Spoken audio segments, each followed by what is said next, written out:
أشهد أن لا إله إلا الله وحده لا شريك له وأشهد أن محمدا عبده ورسوله أما بعد فأعوذ بالله من الشيطان الرجيم بسم الله الرحمن الرحيم الحمد لله رب العالمين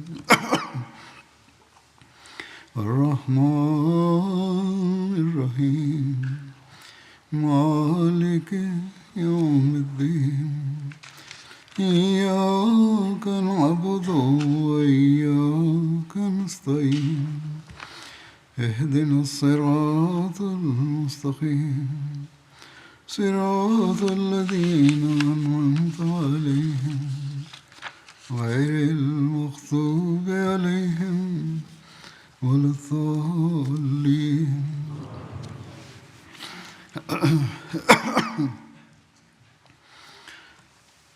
ବିଗତ ଖୁତବାରେ ହୁଜୁର ହଜରତ ମୋହମ୍ମଦ ମୁସ୍ତଫା ସଲ୍ଲଲ୍ଲାହୁ ଆଲାଇହି वसल्लमଙ୍କ କାଳରେ ଘଟିଥିବା ସରିୟା ଓ ଯୁଦ୍ଧର ଚର୍ଚ୍ଚା ଚାଲିଥିଲା। ସେହି କ୍ରମରେ ଖୈବର ଯୁଦ୍ଧର ଚର୍ଚ୍ଚା କରିବି। ହଜରତ ସଲ୍ଲଲ୍ଲାହୁ ଆଲାଇହି वसल्लम ଖୈବର ଅଭିମୁଖେ ବାହାରିବାର ସବିଶେଷ ବିବରଣୀ ଏହିପରି ଉଲ୍ଲେଖ ରହିଛି ଯେ ହୁଜୁର ସଲ୍ଲଲ୍ଲାହୁ ଆଲାଇହି वसल्लमଙ୍କ ନେତୃତ୍ୱରେ 1600 ଜଣ ପ୍ରାଣ ଉତ୍ସର୍ଗକାରୀ ମୁସଲମାନ ମଦିନାରୁ ଖୈବର ଅଭିମୁଖେ ବାହାରିଲେ। ଉକ୍ତ ସୈନ୍ୟବାହିନୀରେ 200 ଜଣ ଅଶ୍ୱାରୋହୀ ଥିଲେ, କିନ୍ତୁ ବାହାରିବା ପୂର୍ବରୁ ହୁଜୁର ସଲ୍ଲଲ୍ଲାହୁ ଆଲାଇହି वसल्लम ଜଣେ ଗୁଇନ୍ଦା ଦଳକୁ ଆଗତୁରା ପ୍ରେରଣ କରିଦେଲେ। ଉକ୍ତ ଗୁଇନ୍ଦା ଦଳ ଉପରେ ଏହି କାର୍ଯ୍ୟ ନ୍ୟସ୍ତ ରହିଥିଲା ଯେ ସୈନ୍ୟବାହିନୀ ସମ୍ମୁଖରେ ମାର୍ଗର ତଦାରଖ କରିବେ ଓ ଅନୁଧ୍ୟାନ କରି ସୂଚନା ପହଞ୍ଚାଇବେ। ଖୈବର ମାର୍ଗ ସମ୍ପର୍କରେ ଅବଗତ ଥିବା 2 ଜଣ ପଥପ୍ରଦର୍ଶକ ମଧ୍ୟ ଏଥିରେ ସାମିଲ ଥିଲେ, ଯାହାକୁ ପାରିଶ୍ରମିକ ରୂପେ ନିଯୁକ୍ତ କରାଯାଇଥିଲା। 20 ସାର ଅର୍ଥ 50 କିଗ୍ରା ଥିଲା। ସେହି 2 ଜଣ ପଥପ୍ରଦର୍ଶକଙ୍କୁ ଯାହାକି ତାଙ୍କର ପାରିଶ୍ରମିକ ରୂପେ ମୁତୟନ କରାଯାଇଥିଲା, ଏମାନଙ୍କ ସଂକ୍ରାନ୍ତରେ ଏହା ମଧ୍ୟ କୁହାଯାଏ ଯେ ଏମାନେ ଅର୍ଥାତ୍ ଏହି ଦୁହେଁ ଅଶ୍ଜା ସମ୍ପ୍ରଦାୟର ଥିଲେ। ଏମାନେ ମଦିନାରୁ ଖୈବର ଅଭିମୁଖେ ବାହାରିଲେ। ବିଭିନ୍ନ ସ୍ଥାନରେ ଶିବିର ଲଗାଇବା ପରେ ଅବସ୍ଥାନ କରିବା ପରେ ଯେତେବେଳେ ନମାଜର ସମୟ ହୋଇଗଲା, ସେତେବେଳେ ସେମାନେ ଅର୍ଥାତ୍ ମୁସଲମାନମାନେ ସେହି ସ୍ଥଳେ ରହି ନମାଜ ପାଠ କରୁଥିଲେ। ସୁତରାଂ ବୁଖାରୀର ଏକ ବର୍ଣ୍ଣନା ଉଲ୍ଲେଖ ରହିଛି ଯେ ସାହବାଠାରେ ହୁଜୁର ସଲ୍ଲଲ୍ଲାହୁ ଆଲାଇହି वसल्लम ଅସର ନମାଜ ପାଠ କରିଥିଲେ। ପୁନଶ୍ଚ ଏତତ୍ପରେ ହୁଜୁର ସଲ୍ଲଲ୍ଲାହୁ ଆଲାଇହି वसल्लम ଖାଇବା ନିମନ୍ତେ କିଛି ଆହାର ମଗାଇଲେ। ସୈନ୍ୟଦଳ ନିକଟରେ କେବଳ ଛତୁଆ ହିଁ ରହିଥିଲା। ତେଣୁ ହୁଜୁର ସଲ୍ଲଲ୍ଲାହୁ ଆଲାଇହି वसल्लम ଓ ଆପଣଙ୍କ ସାହାବାମାନେ ସେହି ଛତୁଆ ହିଁ ସେବନ କରିନେଲେ। ହୁଜୁର ସଲ୍ଲଲ୍ଲାହୁ ଆଲାଇହି वसल्लम ପୁନଶ୍ଚ ମଗରିବ ନମାଜ ନିମନ୍ତେ ଛିଡ଼ା ହେଲେ ଏବଂ କୁଳି କଲେ। ତାହା ଦେଖି ସାହାବାମାନେ ମଧ୍ୟ କୁଳି କରିନେଲେ ଏବଂ ନମାଜ ପାଠ କଲେ। ସେତେବେଳେ ହୁଜୁର କୌଣସି ସଦ୍ୟ ଓଜୁ କରିନଥିଲେ, ନୂତନ ରୂପେ ଆଉ କୌଣସି ଓଜୁ କରିନଥିଲେ। ସାହାବା ଓ ଖୈବର ମଧ୍ୟରେ 12 ମାଇଲର ଦୂରତା ରହିଥିଲା। ଯାତ୍ରା ସମୟରେ ଏପରି ଘଟଣାବଳୀ ମଧ୍ୟ ଘଟିଥିଲା। ତହିଁରୁ ଏହା ଜ୍ଞାତ ହେଉଛି ଯେ ଏଭଳି ଜରୁରୀକାଳୀନ ପରିସ୍ଥିତିରେ ମଧ୍ୟ ନବୀ କରୀମ ସଲ୍ଲଲ୍ଲାହୁ ଆଲାଇହି वसल्लम ସାହାବାମାନଙ୍କର ସଂସ୍କାର ପ୍ରତି କେତେ ଚିନ୍ତିତ ଓ ଯତ୍ନବାନ ଥିଲେ। ସେହିପରି ଆପଣ ସଲ୍ଲଲ୍ଲାହୁ ଆଲାଇହି वसल्लम ସାହାବାମାନଙ୍କ ମଧ୍ୟରେ ଶାନ୍ତି ଶୃଙ୍ଖଳା, ଆଜ୍ଞାନୁବର୍ତ୍ତିତା ଭଳି ସଦ୍ଗୁଣ ସୃଷ୍ଟି କରିବା ପ୍ରତି ଧ୍ୟାନ ଆକର୍ଷିତ କରୁଥିଲେ। ଗୋଟିଏ ବର୍ଣ୍ଣନାରେ ଉଲ୍ଲେଖ ରହିଛି ଯେ ଏକଦା ରାତ୍ର ସମୟରେ ସୈନ୍ୟବାହିନୀର ଆଗେ ଆଗେ କୌଣସି ଜାଜୁଲ୍ୟମାନ ବସ୍ତୁ ଚାଲୁଥିବାର ଦୃଶ୍ୟମାନ ହେଲା। ହୁଜୁର ସଲ୍ଲଲ୍ଲାହୁ ଆଲାଇହି वसल्लम ଚିନ୍ତିତ ହେଲେ ଏବଂ ଜାଣିବାକୁ ଯେତେବେଳେ ଆପଣ ଇଚ୍ଛା ପ୍ରକାଶ କଲେ, ସେତେବେଳେ ଏହା ଜ୍ଞାତ ହେଲା ଯେ ଇସଲାମୀୟ ସୈନ୍ୟବାହିନୀର ଜଣେ ସିପାହୀ ଯେ କି ସେନାରୁ ପୃଥକ ହୋଇ ଆଗରେ ଚାଲୁଅଛି, ତା ମୁଣ୍ଡରେ ଥିବା ରୂପାର ମୁକୁଟ ଝଟକି ଥିବା ଯୋଗୁଁ ଏଭଳି ପ୍ରତୀୟମାନ ହେଉଥିଲା, ଯାହାକି ସେ ପରିଧାନ କରିଥିଲେ। ସେ ସାହାବୀ ଜଣକ ଅବୁ ଅବାସ୍ ରଜିୟତାଲା ଥିଲେ। ଯେତେବେଳେ ତାଙ୍କୁ ହୁଜୁର ସଲ୍ଲଲ୍ଲାହୁଙ୍କ ନିକଟକୁ ଅଣାଗଲା, ସେ ବର୍ଣ୍ଣନା କଲେ ଯେ ମୁଁ ଭୟଭୀତ ହେଲି ଯେ ମୁଁ କିଛି ଦୋଷ କରିନାହିଁ ତ, ତେଣୁ ବୋଧହୁଏ ମୋ ସମ୍ପର୍କରେ କିଛି କୁରାନୀୟ ଆୟତ ଅବତୀର୍ଣ୍ଣ ହୋଇଯାଇଛି। ହଜରତ ଅବୁ ଅବାସ୍ ଭୟଭୀତ ହୋଇ ହୁଜୁର ସଲ୍ଲଲ୍ଲାହୁଙ୍କ ସେବାରେ ଉପସ୍ଥିତ ହେଲେ।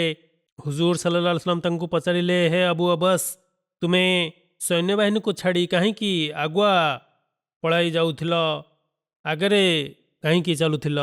ସେ ଯାହା ହେଉ, ଅବୁ ଅବାସ୍ ରଜିୟତାଲା ଏହି କ୍ଷମା ପ୍ରାର୍ଥନା କଲେ, ଅର୍ଥାତ୍ ନିଜ କଲା କର୍ମ ପାଇଁ କ୍ଷମା ପ୍ରାର୍ଥନା କଲେ ଓ ସେଭଳି ଆସନ୍ତାରେ ନ କରିବାର ମଧ୍ୟ ସ୍ୱୀକାର କଲେ। ହୁଜୁର ସଲ୍ଲଲ୍ଲାହୁ ଆଲାଇହି वसल्लम ତାଙ୍କୁ କହିଲେ ଯେ ସୈନ୍ୟବାହିନୀ ସାଥିରେ ହିଁ ଚାଲ। ଏତତ୍ ପରେ ହୁଜୁର ସଲ୍ଲଲ୍ଲାହୁ ଆଲାଇହି वसल्लम ତାଙ୍କ ସହିତ କଥାବାର୍ତ୍ତା କରିବାକୁ ଲାଗିଲେ। ଅବୁ ଅବାସ୍ ସେହି ବିଶିଷ୍ଟ ସାହାବୀମାନଙ୍କ ମଧ୍ୟରୁ ଅନ୍ୟତମ ଥିଲେ, ଯାହାଙ୍କ ନିକଟରେ ଯୁଦ୍ଧରେ ସାମିଲ ହେବା ନିମନ୍ତେ କୌଣସି ସାଧନ ନଥିଲା। ତେଣୁ ସେ ନବୀ କରୀମ ସଲ୍ଲଲ୍ଲାହୁ ଆଲାଇହି वसल्लमଙ୍କ ସେବାରେ ଉପସ୍ଥିତ ହେଲେ ଏବଂ କହିଲେ, ହେ ଆଲ୍ଲାହଙ୍କ ବାର୍ତ୍ତାବହ, ଯୁଦ୍ଧରେ ଯିବା ନିମନ୍ତେ ମୋ ନିକଟରେ କୌଣସି ପାଥେୟ ନାହିଁ, ନାହିଁ ମୋ ନିକଟରେ ଘରେ କିଛି ଖାଇବା ପାଇଁ ସାମଗ୍ରୀ ରହିଥିଲା। ପ୍ରତି ଉତ୍ତରରେ ହୁଜୁର ସଲ୍ଲଲ୍ଲାହୁ ଆଲାଇହି वसल्लम ନିଜର ଏକ ଚଦର ତାହାକୁ ପ୍ରଦାନ କଲେ। ଏହି ଚତୁର ସାହାବୀ ଜଣକ ଉକ୍ତ ଚଦରକୁ ନେଇ ବଜାରକୁ ଚାଲିଗଲେ। ବଜାରରେ ଯାଇ କହିଲେ, ଏହି ଚଦରଟି ମୋତେ ହୁଜୁର ସଲ୍ଲଲ୍ଲାହୁ ଆଲାଇହି वसल्लम ପ୍ରଦାନ କରିଛନ୍ତି। ମୁଁ ଏହାକୁ ଏତିକି ଦିରହମରେ ବିକିବାକୁ ଚାହୁଁଛି। ସୁତରାଂ ହଜରତ ଅବୁ ଅବାସ୍ ରଜିୟତାଲା ଉକ୍ତ ଚଦରକୁ 8 ଦିରହମରେ ବିକ୍ରି କରିଦେଲେ।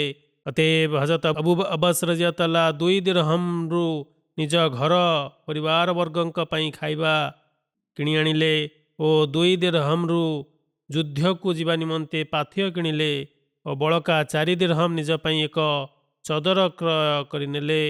ଏତତ୍ ପରେ ଆପଣ ରଜିୟତାଲା ସୈନ୍ୟବାହିନୀରେ ସାମିଲ ହୋଇଗଲେ। କଥୋପକଥନ ସମୟରେ ହୁଜୁର ସଲ୍ଲଲ୍ଲାହୁ ଆଲାଇହି वसल्लम ହଜରତ ଅବୁ ଅବାସ୍ ରଜିୟତାଲାଙ୍କୁ ପଚାରିଲେ, ମୁଁ ତୁମକୁ ଯେଉଁ ଚଦର ଦେଇଥିଲି, ସେହି ଚଦର କୁଆଡ଼େ ଗଲା? ସେ କହିଲେ, ହେ ଆଲ୍ଲାହଙ୍କ ବାର୍ତ୍ତାବହ, ଆପଣ ମୋତେ ଯେଉଁ ଚଦର ଦେଇଥିଲେ ମୁଁ ତାହାକୁ ବିକ୍ରି କରିଦେଲି। ଏତତ୍ ପରେ ହଜରତ ଅବୁ ଅବାସ୍ ରଜିୟତାଲା ହୁଜୁର ସଲ୍ଲଲ୍ଲାହୁଙ୍କ ସମସ୍ତ ଘଟଣାର ବୃତ୍ତାନ୍ତ କଲେ, ହୁଜୁର ସଲ୍ଲଲ୍ଲାହୁଙ୍କୁ ସୂଚିତ କଲେ। ହଜରତ ଅବୁ ଅବାସ୍ ରଜିୟତାଲାଙ୍କ ଏହି କଥା ଶୁଣି ହୁଜୁର ସଲ୍ଲଲ୍ଲାହୁ ଆଲାଇହି वसल्लम ସ୍ମିତହାସ୍ୟ ପ୍ରକାଶ କଲେ ଏବଂ କହିଲେ, ହେ ଅବୁ ଅବାସ୍, ତୁମେମାନେ ବର୍ତ୍ତମାନ ଅତ୍ୟନ୍ତ ଦରିଦ୍ର। ମୁଁ ସେହି ସତ୍ତାଙ୍କ ଶପଥ କରି କହୁଛି, ଯାହାଙ୍କ ହସ୍ତରେ ମୋର ଜୀବନ ନାଟିକା ରହିଛି। ତୁମେ ଯଦି ଜୀବିତ ରହିବ ଓ ଦୀର୍ଘାୟୁ ହେବ, ତେବେ ସେହି ସମୟକୁ ଦେଖିବ ଯେତେବେଳେ ତୁମର ପାଥେୟରେ ଅଭିବୃଦ୍ଧି ଘଟିବ, ତୁମର ପରିବାରଙ୍କ ପାଇଁ ମଧ୍ୟ ଖୋରାକ ଓ ପୋଷାକରେ ଅଭିବୃଦ୍ଧି ଘଟିବ, ଘରେ ପ୍ରାଚୁର୍ଯ୍ୟତା ଓ ସମୃଦ୍ଧି ଆସିଯିବ। କିନ୍ତୁ ଏହି ସମସ୍ତ ପାଥେୟ ତୁମ ନିମନ୍ତେ ହିତକର ସାବ୍ୟସ୍ତ ହେବ ନାହିଁ। ହଜରତ ଅବୁ ଅବାସ୍ ରଜିୟତାଲା ନବୀ କରୀମ ସଲ୍ଲଲ୍ଲାହୁ ଆଲାଇହି वसल्लमଙ୍କ ଉପରୋକ୍ତ ଭବିଷ୍ୟବାଣୀକୁ ସ୍ୱଚକ୍ଷୁରେ ସାକାର ହେଉଥିବାର ଅବଲୋକନ କଲେ। ଅର୍ଥାତ୍ ସେ କହୁଥିଲେ, ମୁଁ ଆଲ୍ଲାହ ତାଆଲାଙ୍କ ଶପଥ କରି କହୁଛି, ହୁଜୁର ସଲ୍ଲଲ୍ଲାହୁ ଆଲାଇହି वसल्लम ଯେପରି କହିଥିଲେ ଠିକ୍ ସେହିପରି ହିଁ ଘଟିଲା। ହଜରତ ଅବୁ ଅବାସ୍ ରଜିୟତାଲାଙ୍କ ପରିଚୟ ଏହିପରି ଉଲ୍ଲେଖ ରହିଛି, ତାଙ୍କର ପ୍ରକୃତ ନାମ ଅବ୍ଦୁଲ ଉଜ୍ଜା ଥିଲା। ଏହି ନାମଟିକୁ ପରିବର୍ତ୍ତନ କରି ହୁଜୁର ସଲ୍ଲଲ୍ଲାହୁ ଆଲାଇହି वसल्लम ଅବୁ ଅବାସ୍ ରଖିଥିଲେ। ହଜରତ ଅବୁ ଅବାସ୍ ରଜିୟତାଲା 70 ବର୍ଷ ପର୍ଯ୍ୟନ୍ତ ଜୀବିତ ରହିଥିଲେ। ହଜରତ ଉସ୍ମାନ ରଜିୟତାଲାଙ୍କ କାଳରେ ତାଙ୍କର ନିଧନ ହୋଇଥିଲା ଓ ହଜରତ ଉସ୍ମାନ ରଜିୟତାଲା ତାଙ୍କର ନମାଜେ ଜନାଜା ପାଠ କରିଥିଲେ। ଜନ୍ନତୁଲ ବକୀ ଠାରେ ତାଙ୍କୁ କବର ଦିଆଯାଇଥିଲା। ହୁଜୁର ସଲ୍ଲଲ୍ଲାହୁ ଆଲାଇହି वसल्लम ବନୁ ଗତଫାନ ଅଭିମୁଖେ ସନ୍ଧି ସ୍ଥାପନର ବାର୍ତ୍ତା ଦେଇ ହଜରତ ଅବୁ ଅବାସ୍ ରଜିୟତାଲାଙ୍କୁ ପ୍ରେରଣ କରିଥିଲେ। ଯେପରିକି ମୁଁ ବର୍ତ୍ତମାନ ବର୍ଣ୍ଣନା କରିସାରିଛି ଯେ ହଜରତ ମୁହମ୍ମଦ ମୁସ୍ତଫା ସଲ୍ଲଲ୍ଲାହୁ ଆଲାଇହି वसल्लम ଖୈବର ଅଭିମୁଖେ ଅଗ୍ରସର ହୋଇ ସହବା ନାମକ ସ୍ଥାନରେ ଶିବିର ସ୍ଥାପନ କରିଥିଲେ। ଆପଣ ସଲ୍ଲଲ୍ଲାହୁ ଆଲାଇହି वसल्लम ସେହିଠାରେ ହିଁ ନମାଜ, ଅସର, ମଗରିବ ଓ ଇଶା ପାଠ କରିଥିଲେ। ସହବା ଖୈବର ଠାରୁ 12 ମାଇଲ ଦୂରତାରେ ଅବସ୍ଥିତ ଥିଲା। ନମାଜ ପାଠ କରି ସାରିବା ପରେ ହୁଜୁର ସଲ୍ଲଲ୍ଲାହୁ ଆଲାଇହି वसल्लम ଉଭୟ ପଥ ପ୍ରଦର୍ଶକଙ୍କୁ ଡକାଇଲେ ଏବଂ ନିଜର ଯୁଦ୍ଧ ଯୋଜନା ସମ୍ପର୍କରେ ସେମାନଙ୍କୁ ଅବଗତ କରାଇ କହିଲେ, ମୁଁ ଖୈବର ଉପରେ ଏପରି ଆକ୍ରମଣ କରିବାକୁ ଚାହୁଁଛି ଯେପରି ଏକ ପାର୍ଶ୍ୱରେ ମୁଁ ଖୈବର ପାର୍ଶ୍ୱରେ ଛିଡ଼ା ହୋଇଯିବି ଓ ଅନ୍ୟ ପାର୍ଶ୍ୱରେ ମୁଁ ସିରିଆ ଦେଶରେ ଛିଡ଼ା ହୋଇଯିବି। ଅର୍ଥାତ୍ ଦୁଇ ଆଡ଼କୁ ମୋର ନଜର ରହିଥିବ। ସେମାନେ ସେଠାରୁ ପଳାଇ ସିରିଆ ଆଡ଼କୁ ଯେପରି ଚାଲିଯାଇ ନପାରିବେ। ତତ୍ସହିତ ବନୁ ତରଫାନ ସମ୍ପ୍ରଦାୟର ମଧ୍ୟ ମୁଁ ଦୃଶ୍ୟମାନ କରିବି, କାରଣ ଏମାନଙ୍କ ପର୍ଯ୍ୟନ୍ତ ୟହୁଦୀମାନଙ୍କର ସାହାଯ୍ୟ ଯେପରି ତାଙ୍କ ନିକଟରେ ପହଞ୍ଚି ନଯାଉ। ହସିଲ ନାମକ ପଥ ପ୍ରଦର୍ଶକକୁ ନେଇ ମୁଁ ଚାଲିବା ଆରମ୍ଭ କଲି ଏବଂ ଏପରି ଏକ ସ୍ଥାନରେ ଯାଇ ପହଞ୍ଚିଲି ଯେଉଁଠି ବିଭିନ୍ନ ମାର୍ଗରେ ଖୈବରର ସେହି ଉପତ୍ୟକା ପର୍ଯ୍ୟନ୍ତ ଯାଉଥିଲା। ହୁଜୁର ସଲ୍ଲଲ୍ଲାହୁ ଆଲାଇହି वसल्लम ହସିଲକୁ ସେହି ସମସ୍ତ ମାର୍ଗ ସମ୍ପର୍କରେ ଯେତେବେଳେ ପଚାରିଲେ, ସେତେବେଳେ ହସିଲ ହଜନ ସାସ୍ ହାତିବ ଇତ୍ୟାଦି ସମ୍ପର୍କରେ କହିଲା। ଅର୍ଥାତ୍ ସେହି ମାର୍ଗଗୁଡ଼ିକ ଦୃଷ୍ଟିରୁ ଅବଗତ କଲା ଯେ ତାହା ଅତ୍ୟନ୍ତ ଦୁରୂହ, କଠୋର ଓ ଦୁରବସ୍ଥାରେ ପ୍ରତିପାଦିତ ହେଉଛି। ସେହିପରି ହସିଲ ଆଉ ଏକ ମାର୍ଗର ମଧ୍ୟ ସମ୍ପର୍କରେ ସୂଚନା ଦେଲା ଯାହାର ନାମ ମରହବ ଥିଲା। ଉକ୍ତ ମାର୍ଗର ଅର୍ଥ ହେଲା ପ୍ରାଚୁର୍ଯ୍ୟତା ଓ ବ୍ୟାପକତା। ସୁତରାଂ ହୁଜୁର ସଲ୍ଲଲ୍ଲାହୁ ଆଲାଇହି वसल्लम ଐଶ୍ୱରିକ ମାର୍ଗଦର୍ଶନ କ୍ରମେ ଶୁଭ ଫଳ ବାହାର କଲେ ଏବଂ ଆପଣ ସଲ୍ଲଲ୍ଲାହୁ ଆଲାଇହି वसल्लम ସେହି ମରହବ ନାମକ ମାର୍ଗକୁ ଚୟନ କଲେ। ହୁଜୁର ସଲ୍ଲଲ୍ଲାହୁ ଆଲାଇହି वसल्लमଙ୍କୁ ଉକ୍ତ ସୂଚନା ମିଳିସାରିଥିଲା ଯେ ବନୁ ଗତଫାନ ସମ୍ପ୍ରଦାୟ ଖୈବରବାସୀଙ୍କୁ ସାହାଯ୍ୟ କରିବା ନିମନ୍ତେ ପ୍ରତିଶ୍ରୁତି ଦେଇଛନ୍ତି।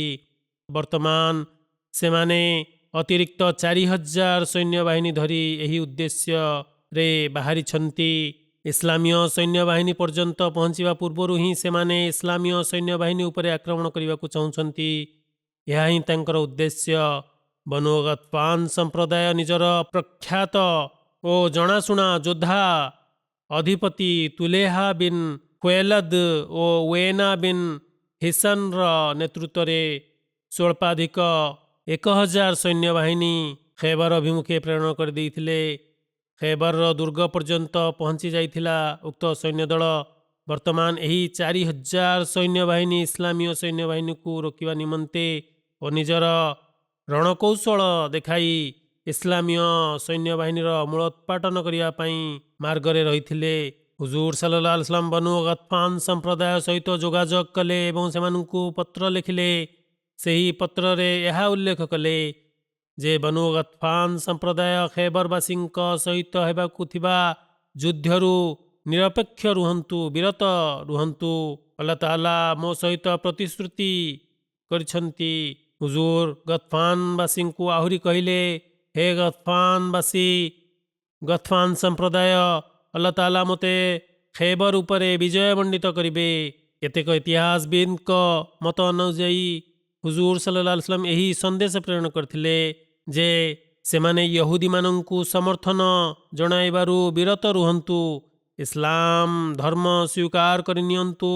ତାହେଲେ ଖୈବରକୁ ଜୟ କରିନେବା ପରେ ସେହି ସମ୍ପ୍ରଦାୟଗୁଡ଼ିକୁ ତାହା ତାଙ୍କୁ ଦେଇ ଦିଆଯିବ।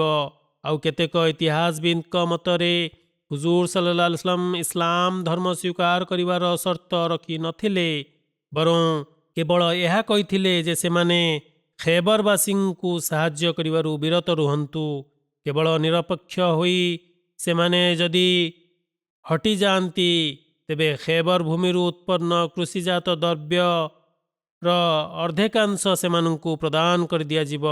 କିନ୍ତୁ 1600 ମୁସଲମାନମାନଙ୍କ ବିରୁଦ୍ଧରେ 15000 ଯୋଦ୍ଧା ଓ ପ୍ରବୀଣ ସୈନିକ ଅହଙ୍କାର ସେମାନଙ୍କ ମୁଣ୍ଡରେ ବସା ବାନ୍ଧିଥିଲା, ଯଦ୍ୱାରା କି ସେମାନେ ହୁଜୁର ସଲ୍ଲଲ୍ଲାହୁ ଆଲାଇହି वसल्लमଙ୍କ ଏହି ପ୍ରସ୍ତାବକୁ ସ୍ୱୀକାର କରିବା ପରିବର୍ତ୍ତେ ପ୍ରତ୍ୟାଖ୍ୟାନ କରିଥିଲେ। ପ୍ରତି ଉତ୍ତରରେ ହୁଜୁର ସଲ୍ଲଲ୍ଲାହୁ ଆଲାଇହି वसल्लम ଖଜରଜ ସମ୍ପ୍ରଦାୟର ଅଧିପତି ଓ ନୈଷ୍ଠିକ ସାହାବୀ ହଜରତ ସାଦ ବିନ୍ ଉବାଦା ରାଦିୟଲ୍ଲାହୁ ତାଆଲାଙ୍କୁ ଗତଫାନର ସେନାପତି ୱେନା ବିନ୍ ହିସନ ଆଡ଼କୁ ପ୍ରେରଣ କଲେ। ୱେନା ବିନ୍ ହିସନ ସେତେବେଳେ ବନୁ ଗତଫାନ ସମ୍ପ୍ରଦାୟର ସେହି 1000 ସୈନ୍ୟବାହିନୀର ନେତୃତ୍ୱ ନେଇ ସେତେବେଳେ ଖୈବର ଠାରେ ୟହୁଦୀମାନଙ୍କର ଅଧିପତି ମରହବର ଦୁର୍ଗ ମଧ୍ୟରେ ଥିଲା। ୱେନାକୁ ଯେତେବେଳେ ଜ୍ଞାତ ହେଲା ଯେ ହଜରତ ସାଦ୍ ରଜିୟଲ୍ଲାହୁ ନବୀ କରୀମ ସଲ୍ଲଲ୍ଲାହୁଙ୍କ ପ୍ରତିନିଧି ହିସାବରେ ଆସିଛନ୍ତି, ସେତେବେଳେ ସେ ତାଙ୍କୁ ଦୁର୍ଗ ମଧ୍ୟକୁ ପାଛୋଟି ନେବା ଉଦ୍ଦେଶ୍ୟରେ ଯିବାକୁ ଲାଗିଲେ। ସେତେବେଳେ ମରହବ ଆପତ୍ତି କଲା ଯେ ହେ ୱେନା, ମୁସଲମାନମାନଙ୍କର ପ୍ରତିନିଧିକୁ ଦୁର୍ଗ ମଧ୍ୟକୁ ଆଣିବା ଉଚିତ ନୁହେଁ, କାରଣ ମୁସଲମାନମାନେ ଦୁର୍ଗ ମଧ୍ୟସ୍ଥ ଆଗମନ ପଥ ଆଦିକୁ ନ ଦେଖି ନିଅନ୍ତୁ। କିନ୍ତୁ ୱେନାର କହିବା କଥା ଏହା ଥିଲା ଯେ ମୁଁ ଚାହୁଁଛି ଯେ ମୁସଲମାନମାନଙ୍କ ପ୍ରତିନିଧିମାନଙ୍କୁ ମୁଁ ଭିତରକୁ ଆଣିବି, କାରଣ ସେମାନେ ଆମମାନଙ୍କର ସୈନ୍ୟ ଶକ୍ତି, ଯୁଦ୍ଧ ପ୍ରସ୍ତୁତି ଓ କୌଶଳକୁ ସ୍ୱଚକ୍ଷୁରେ ଅବଲୋକନ କରି ନିଅନ୍ତୁ। କିନ୍ତୁ ମରହବ ଜମା ମାନିଲା ନାହିଁ। ଫଳତଃ ୱେନା ହଜରତ ସାଦ୍ ରଜିୟଲ୍ଲାହୁଙ୍କୁ ଦୁର୍ଗ ବାହାରେ ଭେଟିଲା। ହଜରତ ସାଦ୍ ରଜିୟଲ୍ଲାହୁ ୱେନାକୁ ନବୀ କରୀମ ସଲ୍ଲଲ୍ଲାହୁଙ୍କ ସନ୍ଦେଶ ଦେଲେ ଯେ ଆଲ୍ଲାହ ତାଆଲା ଆମମାନଙ୍କୁ ଖୈବର ଉପରେ ବିଜୟ ଲାଭ କରିବାର, ବିଜୟ ପ୍ରାପ୍ତି କରିବାର ପ୍ରତିଶ୍ରୁତି ଦେଇଛନ୍ତି। ତେଣୁ ତୁମେ ଏଠାରୁ ଫେରିଯାଅ ଓ ଯୁଦ୍ଧରୁ ନିବୃତ୍ତ ରୁହ। ଖୈବର ବିଜୟ ପରେ ଖୈବରର ବାର୍ଷିକ ଖଜୁରୀ କୋଳି ମଧ୍ୟରୁ ତୁମମାନଙ୍କୁ ଭାଗ ଦିଆଯିବ। ପ୍ରତି ଉତ୍ତରରେ ୱେନା ହଜରତ ସାଦ୍ ରଜିୟଲ୍ଲାହୁଙ୍କୁ କହିଲା, ଆମେମାନେ ନିଜର ମିତ୍ରମାନଙ୍କୁ କୌଣସି ମତେ ଛାଡ଼ିପାରିବୁ ନାହିଁ। ଆମେମାନେ ଏକଥା ଭଲ ଭାବରେ ଜାଣୁ ଯେ ତୁମମାନଙ୍କର ଶକ୍ତି କେତେ। ଏହି ୟହୁଦୀମାନେ ବେଶ ମଜବୁତ, ଏମାନଙ୍କର ସୈନ୍ୟ ଶକ୍ତି ସୁଦୃଢ଼, ଏମାନଙ୍କର ଅସ୍ତ୍ରଶସ୍ତ୍ର ଯଥେଷ୍ଟ ଓ ପର୍ଯ୍ୟାପ୍ତ ମାତ୍ରାରେ ରହିଛି। ତାହା ତୁଳନାରେ ତୁମେମାନେ ସେମାନଙ୍କର ମୁକାବିଲା କଲେ ନିଶ୍ଚିତ ପରାଜିତ ବରଣ କରିବ, ନିହତ ହେବ। ଏମାନେ କୁରେଶମାନଙ୍କ ପରି ନୁହନ୍ତି ଯେ ତୁମେମାନେ ଏମାନଙ୍କ ଉପରେ ବିଜୟ ପ୍ରାପ୍ତ କରିନେବ। ତତ୍ସହିତ ୱେନା ଏହା ମଧ୍ୟ କହିଲା ଯେ ମୋର ଏହି ସନ୍ଦେଶ ତୁମେ ମୁହମ୍ମଦ ସଲ୍ଲଲ୍ଲାହୁ ଆଲାଇହି ୱସଲ୍ଲମଙ୍କୁ ପହଞ୍ଚାଇ ଦେବ। ହଜରତ ସାଦ୍ ରଜିୟଲ୍ଲାହୁ ୱେନାର ଏହି ଅହଙ୍କାରପୂର୍ଣ୍ଣ ଭଙ୍ଗୀକୁ ଶୁଣି କହିଲେ, ହେ ୱେନା, ମୁଁ ସାକ୍ଷ୍ୟ ଦେଉଛି ଯେ ମୁହମ୍ମଦ ସଲ୍ଲଲ୍ଲାହୁ ଆଲାଇହି ୱସଲ୍ଲମ ଅବଶ୍ୟ ତୋ ପାଖକୁ ଉକ୍ତ ଦୁର୍ଗ ମଧ୍ୟକୁ ଆସିବେ ଏବଂ ବର୍ତ୍ତମାନ ଆଉ ସେତେବେଳେ ପରାମର୍ଶ ଅର୍ଥାତ୍ ଯେଉଁ ମୁଁ ପ୍ରସ୍ତାବ ଦେଲି, ମନ୍ତବ୍ୟ ଦେଲି, ସେତେବେଳେ ତୁମେ ଆମଠାରୁ ତାହାର ଦାବି କରିବ, କିନ୍ତୁ ସେତେବେଳେ ତୋତେ ଖଡ୍ଗ ବ୍ୟତୀତ ଆଉ କିଛି ମିଳିବ ନାହିଁ। ହେ ୱେନା, ମୁଁ ଦେଖିସାରିଛି ଯେ ଆମେମାନେ ମଦିନାର ୟହୁଦୀମାନଙ୍କ ପ୍ରାଙ୍ଗଣରେ ମଧ୍ୟ ଅବତୀର୍ଣ୍ଣ ହୋଇଥିଲୁ ଓ ସେମାନେ ଅତି ନିର୍ମମ ରୂପେ ଧ୍ୱଂସ ହୋଇଯାଇଥିଲେ। ହଜରତ ସାଦ୍ ରଜିୟଲ୍ଲାହୁ ଏହା କହି ସେଠାରୁ ଫେରିଗଲେ। ହୁଜୁର ସଲ୍ଲଲ୍ଲାହୁ ଆଲାଇହି ୱସଲ୍ଲମଙ୍କ ସେବାରେ ଉପସ୍ଥିତ ହେଲେ ଓ ସମସ୍ତ ଘଟଣାର ବୃତ୍ତାନ୍ତ କଲେ। ତତ୍ସହିତ ସେ ହୁଜୁର ସଲ୍ଲଲ୍ଲାହୁ ଆଲାଇହି ୱସଲ୍ଲମଙ୍କୁ କହିଲେ, ହେ ଆଲ୍ଲାହଙ୍କ ବାର୍ତ୍ତାବହ, ଆଲ୍ଲାହ ତାଆଲା ଆପଣ ସଲ୍ଲଲ୍ଲାହୁ ଆଲାଇହି ୱସଲ୍ଲମଙ୍କ ସହିତ ଯେଉଁ ପ୍ରତିଶ୍ରୁତି କରିଛନ୍ତି ତାହା ଅବଶ୍ୟ ପୂରଣ କରିବେ, କିନ୍ତୁ ଧର୍ମକୁ ଅବଶ୍ୟ ସେ ବିଜୟମଣ୍ଡିତ କରିବେ। ହେ ଆଲ୍ଲାହଙ୍କ ବାର୍ତ୍ତାବହ, ସେହି ୱେନାକୁ ସେତେବେଳେ ଗୋଟିଏ ବି ଖଜୁରୀ କୋଳି ମିଳିବ ନାହିଁ। ଯଦି ୱେନାକୁ ଖଡ୍ଗ ଧରି ପକାଇଲା, ତେବେ ସେ ସେହି ୟହୁଦୀମାନଙ୍କୁ ଛାଡ଼ି ନିଜ ଅଞ୍ଚଳକୁ ପଳାୟନ କରିବ, ଯେପରି ଏହା ପୂର୍ବରୁ ଖନ୍ଦକ ଦିନ ସେମାନେ ପଳାୟନ କରିଥିଲେ। ଇତିହାସରେ ଐଶ୍ୱରିକ ଭୟ ଓ ଗତଫାନିଆମାନଙ୍କର ପଳାୟନର ଚର୍ଚ୍ଚା ମଧ୍ୟ ଉଲ୍ଲେଖ ରହିଛି। ହୁଜୁର ସଲ୍ଲଲ୍ଲାହୁ ଆଲାଇହି ୱସଲ୍ଲମ କହିଲେ, ନୁସିର୍ତୁ ବିର୍ରୁବ୍, ଅର୍ଥାତ୍ ଶତ୍ରୁକୁ ପ୍ରତାପ ଦ୍ୱାରା ଆତଙ୍କିତ କରାଇ ଦିଆଯିବ। ଆଲ୍ଲାହ ତାଆଲା ମୋତେ ସାହାଯ୍ୟ ପ୍ରଦାନ କରିବେ। ଉକ୍ତ ଘଟଣା ବ୍ୟବହାରିକ ରୂପେ ମଧ୍ୟ ଏଠାରେ ଏକଦା ଗତଫାନ ସମ୍ପ୍ରଦାୟର ସୈନ୍ୟମାନଙ୍କ ନିମନ୍ତେ ପ୍ରାଦୁର୍ଭାବ ହେଲା। ଯେପରିକି ଚର୍ଚ୍ଚା ହୋଇଛି ଯେ ବନୁ ଗତଫାନ ସମ୍ପ୍ରଦାୟର 4000 ସୈନ୍ୟବାହିନୀ ଇସଲାମୀୟ ସୈନ୍ୟବାହିନୀ ଉପରେ ଆକ୍ରମଣ କରିବା ନିମନ୍ତେ ପିଛା କରୁଥିଲା, କାରଣ ଉକ୍ତ ସମ୍ପ୍ରଦାୟ ମୁସଲମାନମାନଙ୍କୁ ଖୈବରଠାରେ ପହଞ୍ଚିବାରୁ ଅଟକାଇବାକୁ ସଫଳ ହୋଇଯାଉ। କିନ୍ତୁ ଏପରି ଐଶୀ ଲୀଳା ପ୍ରାଦୁର୍ଭୂତ ହେଲା ଯେ ଗତଫାନବାସୀଙ୍କର ଏହି ସୈନ୍ୟବାହିନୀ ସହସା ଅନ୍ୟମୁହାଁ ହେଲେ, ଅର୍ଥାତ୍ ଘରକୁ ପ୍ରତ୍ୟାବର୍ତ୍ତନ କରିଗଲେ। ଇତିହାସ ଓ ଜୀବନୀ ଲେଖାଳିମାନେ ଉଲ୍ଲେଖ କରିଛନ୍ତି, ଗତଫାନ ସମ୍ପ୍ରଦାୟର ସୈନ୍ୟବାହିନୀ ନିଜ ପଛପଟୁ ଏକ ଜୋରଦାର ସ୍ୱର ଶୁଣିଲେ, ଜଣେ ସଚେତକ ସେମାନଙ୍କୁ ଡାକ ମାରି କହୁଥିଲା ଯେ ହେ ଗତଫାନବାସୀ, ତୁମେମାନେ ମୁସଲମାନମାନଙ୍କ ସୈନ୍ୟବାହିନୀର ପଛ ଧର ନାହିଁ, ନିଜ ଘର ମୁହାଁ ହୁଅ ଏବଂ ଧନ ସମ୍ପତ୍ତି ଓ ପଶୁମାନଙ୍କୁ ଧ୍ୱଂସ କରିଦିଅ ନାହିଁ। ମୁସଲମାନମାନେ ତୁମର ଅର୍ଥାତ୍ ଗତଫାନବାସୀଙ୍କର ଧନ ସମ୍ପତ୍ତି ଓ ସ୍ତ୍ରୀ ପିଲାଙ୍କୁ ବନ୍ଦୀ କରି ନେଇଯିବେ। ଫଳତଃ ଗତଫାନ ସୈନ୍ୟବାହିନୀ ତୁରନ୍ତ ଫେରିଗଲେ, ଆଉ ୟହୁଦୀମାନଙ୍କୁ ସାହାଯ୍ୟ ମିଳିଲା ନାହିଁ। ଏହା ଏକ ଅଦୃଷ୍ଟ ସାହାଯ୍ୟ ଥିଲା, ଯାହା କି ମୁସଲମାନମାନଙ୍କ ନିମନ୍ତେ ଥିଲା ଆଲ୍ଲାହ ତାଆଲାଙ୍କର ତରଫରୁ। ଇତିହାସରେ ଗତଫାନର ସୈନ୍ୟବାହିନୀ ସଂକ୍ରାନ୍ତରେ ମତ ପାର୍ଥକ୍ୟ ରହିଛି, ଯେପରିକି ପୂର୍ବେ ଓ ଏକ ପୁସ୍ତକର ପ୍ରାମାଣ୍ୟ ସମ୍ପର୍କରେ ବର୍ଣ୍ଣନା ହୋଇଅଛି ଯେ ବନୁ ଗତଫାନ ସମ୍ପ୍ରଦାୟରେ 1000 ଯୋଦ୍ଧା ନିଜର ଅଧିପତି ଉୟେନା ବିନ୍ ହସନର ସେନାପତିତ୍ୱରେ ୟହୁଦୀମାନେ ଖୈବରବାସୀଙ୍କୁ ସାହାଯ୍ୟ ନିମନ୍ତେ ସେହି ଦୁର୍ଗକୁ ଚାଲି ଆସିଥିଲେ।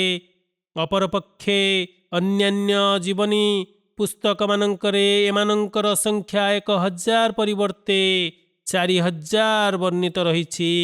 ସେହିପରି ଅନ୍ୟ ଏକ ଜୀବନୀ ପୁସ୍ତକରେ ଏହା ମଧ୍ୟ ଉଲ୍ଲେଖ ରହିଛି ଯେ ଉୟେନା ବିନ୍ ହସନର ନେତୃତ୍ୱରେ ବନୁ ଗତଫାନ ସମ୍ପ୍ରଦାୟର 4000 ବୀର ଯୋଦ୍ଧା ଯେତେବେଳେ ଖୈବର ଆଡ଼କୁ ମୁହାଁଇଲେ, ସେତେବେଳେ ମାର୍ଗରେ ହିଁ ହୁଜୁର ସଲ୍ଲଲ୍ଲାହୁଙ୍କ ପ୍ରତିନିଧି ମଣ୍ଡଳ ସହିତ ଉୟେନାର ବାର୍ତ୍ତାଳାପ ହେଲା ଓ ମାର୍ଗରେ ଐଶ୍ୱରିକ ପ୍ରତିପତ୍ତିତ୍ୱ ଯୋଗୁଁ ଏହି ସୈନ୍ୟଦଳ ନିଜ ଅଞ୍ଚଳକୁ ଫେରି ଚାଲିଗଲା। ସିରତ ଇବ୍ନେ ହିଶାମରେ ଏହିପରି ଉଲ୍ଲେଖ ରହିଛି ଯେ ରସୁଲୁଲ୍ଲାହ ସଲ୍ଲଲ୍ଲାହୁ ଆଲାଇହି ወሰଲ୍ଲାମ ଖୈବର ଅଭିମୁଖେ ନିଜର ଯାତ୍ରା ଜାରି ରଖିଥିଲେ।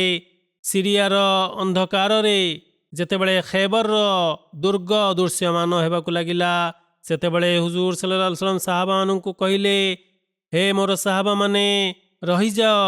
ଅତଏବ ସାହାବାମାନେ ଅଟକି ଗଲେ।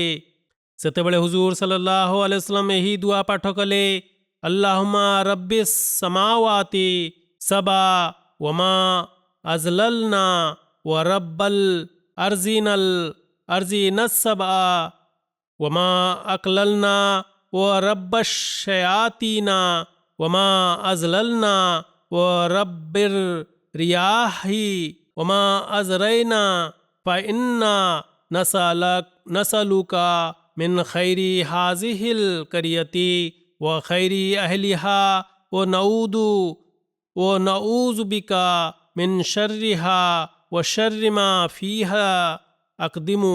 अर्थात हे सप्त आकाशर पालनकर्ता ଓ ପ୍ରତ୍ୟେକ ବସ୍ତୁ ଉପରେ ଆକାଶର ଛାୟା ରହିଛି। ହେ ସପ୍ତ ଭୂମିର ପାଳନକର୍ତ୍ତା ଓ ଯାହାକୁ ସେହି ଭୂମି ଧାରଣ କରି ରଖିଛି। ହେ ଶୈତାନମାନଙ୍କର ପାଳନକର୍ତ୍ତା, ଏହି ଶୈତାନମାନେ ଯେଉଁ ଲୋକମାନଙ୍କୁ ମାର୍ଗଚ୍ୟୁତ କରିଦେଇଛନ୍ତି। ହେ ପବନର ପାଳନକର୍ତ୍ତା, ଯାହା କିଛି ସେ ଉଡ଼ାଇଥାଏ। ହେ ଅଲ୍ଲାହ, ଆମ୍ଭେମାନେ ତୁମଠାରୁ ଉକ୍ତ ବସ୍ତିର କଲ୍ୟାଣ ଭିକ୍ଷା କରୁଅଛୁ ଏବଂ ଉକ୍ତ ବସ୍ତି ବାସିନ୍ଦାଙ୍କ ଅନିଷ୍ଟତାଠାରୁ ତୁମ୍ଭର ଶରଣ ଭିକ୍ଷା କରୁଅଛୁ। ଏତତ୍ପରେ ହୁଜୁର ସଲ୍ଲଲ୍ଲାହୁ ଆଲାଇହି वसल्लम କହିଲେ, ହେ ସାହାବାମାନେ, ଆଲ୍ଲାହ ତାଆଲାଙ୍କ ନାମ ନେଇ ଆଗକୁ ଅଗ୍ରସର ହୁଅ। ଅତଏବ ସାହାବାମାନେ ବାହାରି ପଡ଼ିଲେ, ଏପର୍ଯ୍ୟନ୍ତ କି ହୁଜୁର ସଲ୍ଲଲ୍ଲାହୁ ଆଲାଇହି वसल्लम ମଞ୍ଜିଲା ନାମକ ସ୍ଥାନରେ ପହଞ୍ଚିଲେ। ଉକ୍ତ ବଜାରଟି ଯୁଦ୍ଧ ପରେ ହଜରତ ଜୈଦ ବିନ୍ ସାବିତ ରଜିୟଲ୍ଲାହୁଙ୍କ ଭାଗରେ ପଡ଼ିଥିଲା। ହୁଜୁର ସଲ୍ଲଲ୍ଲାହୁ ଆଲାଇହି वसल्लम ରାତ୍ରର କିଛି ଭାଗରେ ମଞ୍ଜିଲାଠାରେ ଅତିବାହିତ କରିଥିଲେ। ୟହୁଦୀମାନଙ୍କୁ ଏହି ଧାରଣା ନଥିଲା ଯେ ହୁଜୁର ସଲ୍ଲଲ୍ଲାହୁ ଆଲାଇହି वसल्लम ସେମାନଙ୍କ ଉପରକୁ ଆକ୍ରମଣ କରିଦେବେ, କାରଣ ୟହୁଦୀମାନେ ନିଜର ଦୁର୍ଗ ଓ ଅସ୍ତ୍ରଶସ୍ତ୍ର ତଥା ସଂଖ୍ୟାଗରିଷ୍ଠତା ଉପରେ ଗର୍ବ ଓ ଅହଙ୍କାରରେ ଭରି ରହିଥିଲେ।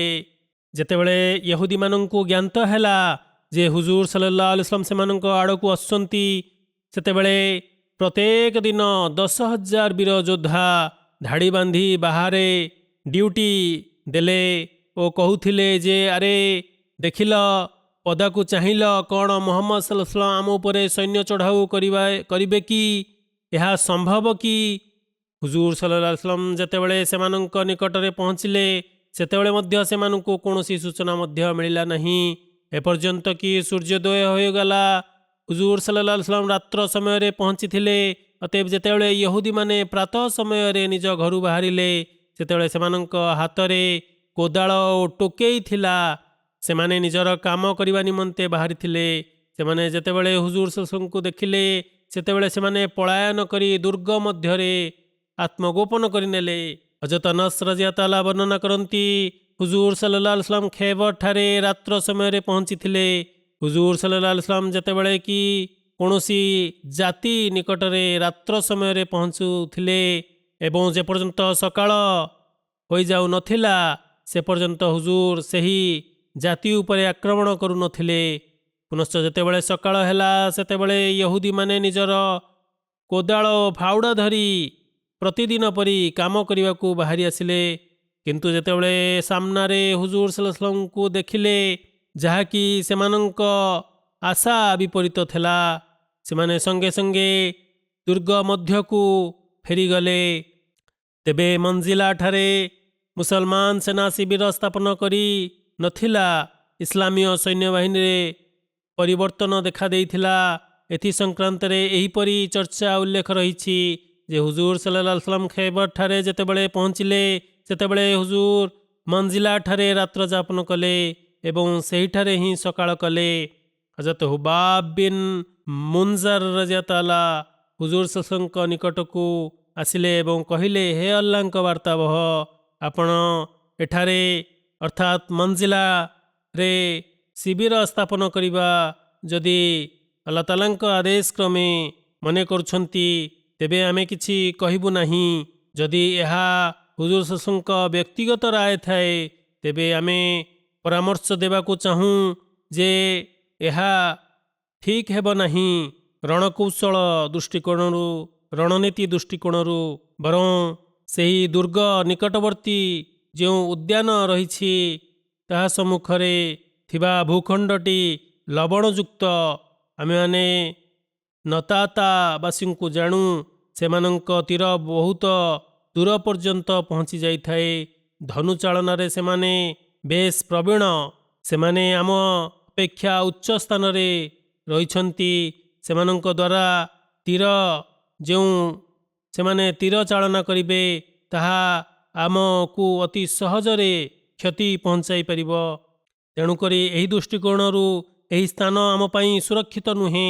ଅତଏବ ମୁଁ ଆପଣଙ୍କୁ ଅନୁରୋଧ କରେ କି ଆପଣ ଏଠାରୁ ଦୂରକୁ ଅର୍ଥାତ୍ ଅନ୍ୟତ୍ର ସ୍ଥାନାନ୍ତରିତ ହୋଇଯାଆନ୍ତୁ। ଏଥିରେ ହୁଜୁର ସଲ୍ଲଲ୍ଲାହୁ ଆଲାଇହି वसल्लम କହିଲେ ତୁମେ ଅତି ଉତ୍ତମ ମତ ପ୍ରଦାନ କରିଛ। ସେ ଯାହା ହେଉ ଆମେମାନେ ସେମାନଙ୍କ ସହିତ ଆଜି ହିଁ ଯୁଦ୍ଧ କରିବା। କିନ୍ତୁ ତତ୍ସହିତ ହୁଜୁର ସଲ୍ଲଲ୍ଲାହୁ ଆଲାଇହି वसल्लम ମୁହମ୍ମଦ ବିନ୍ ମସଲମା ରାଦିୟଲ୍ଲାହୁଙ୍କୁ ଡକାଇଲେ। ମୁହମ୍ମଦ ବିନ୍ ମସଲମା ହୁଜୁର ସଲ୍ଲଲ୍ଲାହୁ ଆଲାଇହି वसल्लमଙ୍କ ସୁରକ୍ଷା ଡ୍ୟୁଟିରେ ମୁତୟନ ଥିଲେ। ଅତଏବ ଆପଣ କହିଲେ ହେ ମୁହମ୍ମଦ ବିନ୍ ମସଲମା ତୁମେ ୟହୁଦୀମାନଙ୍କ ଦୁର୍ଗଠାରୁ କିଛି ଦୂରରେ ଆମ ପାଇଁ ସ୍ଥାନ ସନ୍ଧାନ କର। ମୁହମ୍ମଦ ବିନ୍ ମସଲମା ରାଦିୟଲ୍ଲାହୁ ଚାଲି ଚାଲି ରଜଇ ନାମକ ସ୍ଥାନରେ ପହଞ୍ଚିଲେ। ରଜଇ ଖୈବର ଓ ଗତଫାନ ସମ୍ପ୍ରଦାୟର ମଧ୍ୟବର୍ତ୍ତୀ ସ୍ଥାନ ଥିଲା। ପୁନଶ୍ଚ ହୁଜୁର ସଲ୍ଲଲ୍ଲାହୁ ଆଲାଇହି वसल्लमଙ୍କ ନିକଟକୁ ଫେରି ଆସିଲା ସେ ଅର୍ଥାତ୍ ଉକ୍ତ ସାହାବୀ ଜଣକ ଏବଂ କହିଲେ ହେ ଆଲ୍ଲାହଙ୍କ ବାର୍ତ୍ତାବହ ମୁଁ ଆପଣଙ୍କ ନିମନ୍ତେ ଏକ ସ୍ଥାନ ଚୟନ କରିଛି। ହୁଜୁର ସଲ୍ଲଲ୍ଲାହୁ ଆଲାଇହି वसल्लम କହିଲେ ଆଲ୍ଲାହ ତାଆଲାଙ୍କ କଲ୍ୟାଣ ଭିକ୍ଷା କରିଚାଲ।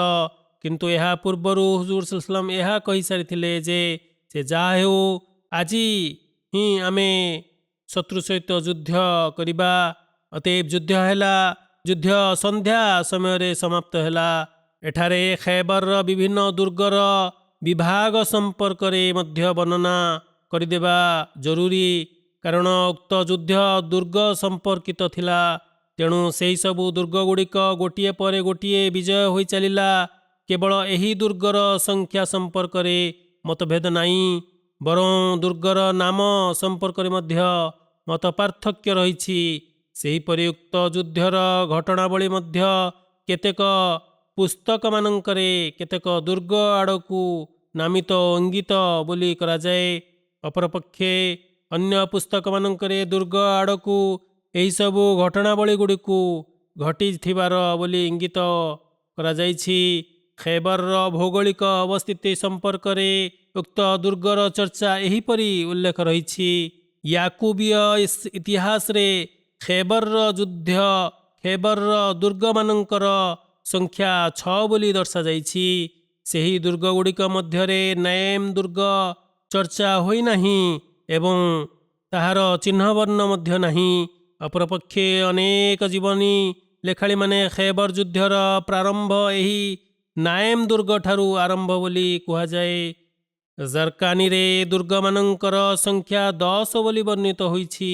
ସେହି ସମସ୍ତ ପୁସ୍ତକମାନଙ୍କୁ ଯଦି ଅବଲୋକନ କରାଯାଏ ତେବେ ନିଃସନ୍ଦେହରେ ଏହା କୁହାଯାଇପାରିବ ଯେ ଖୈବର ଅଞ୍ଚଳକୁ 3 ଭାଗରେ ବିଭକ୍ତ କରାଯାଇପାରିବ, ଯଥା ନତା, ଶକ୍କା ଓ କତିବା। ଏହି 3 ଭାଗରେ 8ଟି ଦୁର୍ଗ ନିମ୍ନମତେ ବିଭକ୍ତିଭୂତ କରାଯାଇଛି। ନତାର 3ଟି ଦୁର୍ଗ ନାଏମ୍, ସାବ୍ ଓ ଜୁବେର। ଏହିପରି ଜୁବେର ଦୁର୍ଗର ପୂର୍ବ ନାମ କୁଲା ରହିଥିଲା, କିନ୍ତୁ ପରବର୍ତ୍ତୀ ସମୟରେ ହଜରତ ଜୁବେର ବିନ୍ ଆୱାମ ରଦିୟଲ୍ଲାହୁଙ୍କ ଭାଗରେ ଉକ୍ତ ଦୁର୍ଗ ଆସିଯାଇଥିଲା। ତେଣୁ ସେ ଉକ୍ତ ଦୁର୍ଗର ନାମ ଜୁବେର ବୋଲି ଅଭିହିତ କରିଥିଲେ। ପୁନଶ୍ଚ ଖୈବରର ଦ୍ୱିତୀୟ ଅଞ୍ଚଳ ହେଉଛି ଶକ୍କା। ଶକ୍କାଠାରେ 2ଟି ମଧ୍ୟ ଦୁର୍ଗ ରହିଥିଲା, ଯେପରିକି ଉବେ ଓ ବରି ଅବା ନଜାର। ସେହିପରି ଖୈବରର ତୃତୀୟ ଅଞ୍ଚଳ ହେଉଛି କତିବା। କତିବାଠାରେ ମଧ୍ୟ 3ଟି ଦୁର୍ଗ ରହିଥିଲା, ଯେପରିକି କମୁସ, ୱତି ଓ ସୁଲାଲିମ୍। ଯୁଦ୍ଧର ସବିଶେଷ ବିବରଣୀ ଏହିପରି ଉଲ୍ଲେଖ ରହିଛି ଯେ ଯୁଦ୍ଧ ଆରମ୍ଭ ହେବା ପୂର୍ବରୁ ହୁଜୁର ସല്ലଲ୍ଲାହୁ ଆଲୈହି ወሰଲ୍ଲମ ନିଜ ସାହାବୀମାନଙ୍କୁ ଏହି ସଂକ୍ଷିପ୍ତ ଉଦ୍ବୋଧନ ଦେଇଥିଲେ ଯେ, ହେ ମୋର ସାହାବାମାନେ, ତୁମେମାନେ ଶତ୍ରୁମାନଙ୍କ ସହିତ ମୁହାଁମୁହିଁ ହେବା ନିମନ୍ତେ କାମନା କର ନାହିଁ, ଆଲ୍ଲାହ ତାଆଲାଙ୍କ ଠାରୁ ଶାନ୍ତି ଭିକ୍ଷା କର। ତୁମମାନଙ୍କୁ ଜ୍ଞାତ ନାହିଁ ଯେ ତୁମମାନେ କେଉଁ ପ୍ରକାର ବିପତ୍ତିରେ ଗ୍ରସିତ ହେବ।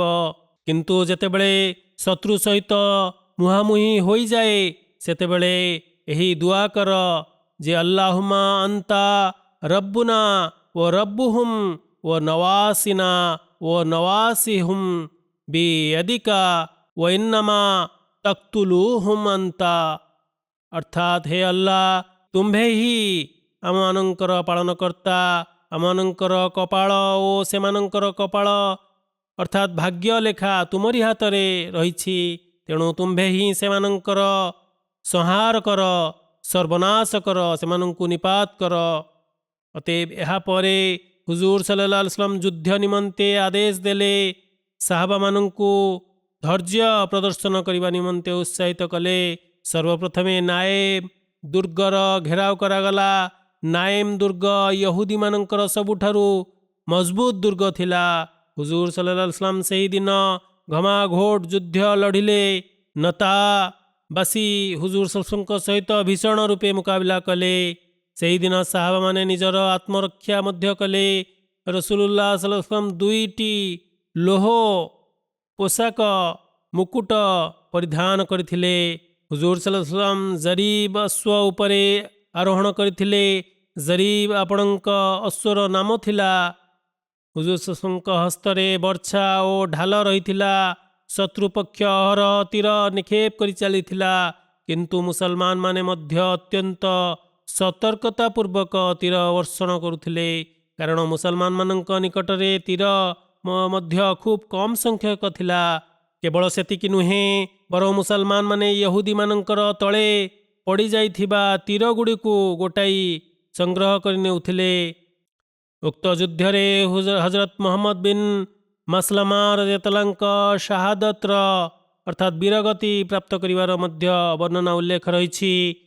ହଜରତ ସଲମା ବିନ୍ ମାସଲାମା ରଦିୟଲ୍ଲାହୁ କିଛି କ୍ଳାନ୍ତ ହୋଇପଡ଼ିଥିଲେ। ତାଙ୍କ ଅସ୍ତ୍ରଶସ୍ତ୍ରର ଭାର ଅଧିକ ହୋଇଯିବା ଯୋଗୁଁ ଓ ଗ୍ରୀଷ୍ମର ପ୍ରବାହ ଯୋଗୁଁ, ଉଷ୍ଣତା ଯୋଗୁଁ ସେ ଛଟପଟ ହେଉଥିଲେ। ତେଣୁ ସେ ନାଏମ୍ ଦୁର୍ଗର ପାଚେରୀ ଛାତରେ ବସି ପଡ଼ିଲେ। କୁହାଯାଏ ଯେ ୟହୁଦୀମାନଙ୍କର ଅଧିପତି ମରହବ ତାଙ୍କୁ ଦେଖି ନେଲା ଓ ହଜରତ ମହମ୍ମଦ ବିନ୍ ମସଲମା ରଦିୟଲ୍ଲାହୁଙ୍କ ଉପରେ ପ୍ରାଚୀର ଉପରୁ ପଥର ଖସାଇ ତାଙ୍କ ଉପରେ ଖସାଇ ଦେଲା। ସେହିପରି ଏହା ମଧ୍ୟ କୁହାଯାଏ ଯେ କିନାନ ବିନ୍ ରବି ହଜରତ ମହମ୍ମଦ ବିନ୍ ମସଲମା ରଦିୟଲ୍ଲାହୁଙ୍କ ଉପରେ ପ୍ରାଚୀର ଉପରୁ ଚକି ତଳକୁ ଖସାଇ ଦେଇଥିଲା। ସେହି ଚକି ତାଙ୍କ ମୁଣ୍ଡ ଉପରେ ପଡ଼ିଲା, ଯାହାକି ତାଙ୍କ ମୁଣ୍ଡକୁ ଦୁଇ ଫାଳ କରିଦେଇଥିଲା। ହଜରତ ମହମ୍ମଦ ବିନ୍ ମସଲମା ରଦିୟଲ୍ଲାହୁଙ୍କ ମୁଣ୍ଡର ଚର୍ମ ଅର୍ଥାତ୍ କପାଳ ଫାଟି ଯାଇଥିଲା ଆଉ ଚେହେରା ମଧ୍ୟ ଚିରି ହୋଇଯାଇଥିଲା। ଏତତ୍ପରେ ସଙ୍ଗେ ସଙ୍ଗେ ହଜରତ ମହମ୍ମଦ ବିନ୍ ମସଲମା ରଦିୟଲ୍ଲାହୁଙ୍କୁ ହୁଜୁରଙ୍କ ନିକଟକୁ ଅଣାଗଲା।